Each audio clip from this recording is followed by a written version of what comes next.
Hello दोस्तों, जय माता जी। मैं अपने यूट्यूब के सामूहिक संगीत चैनल से आप सभी का स्वागत करती हूँ। अभी शादी का सीजन चल रहा है। एक दुल्हन आते समय का गीत पेश करने जा रहे हैं। आप लोग अपना प्यार दुलारा आशीर्वाद देना, लाइक सब्सक्राइब करना और कमेंट करके बताना गाना कैसा है। दोस्तों सपोर्ट करना। बबू का तुआ कैला बाया पार बउआ लइके आई गईला हो। बाबू का तुआ कैला बाया पार बउआ लइके आई गईला हो।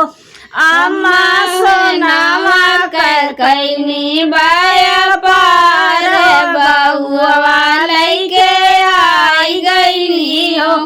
अम्मा सोनामा कैनी बाया पार बउआ लइके आई गईली हो। बाबू के तुआ कैला बाया पार बउआ लइके आई गईला हो। अम्मा का पड़ा कैली बाया पार बउआ लइके आई गईली हो।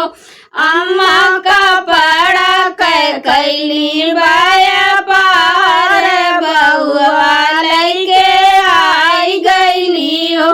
बाबू के तुआ कैला बाया पार बउआ लइके आई गईला हो।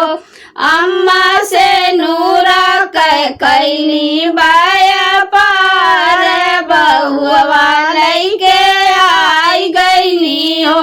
अम्मा से नूरा कैली बाया पार बउआ लइके आई गईली हो।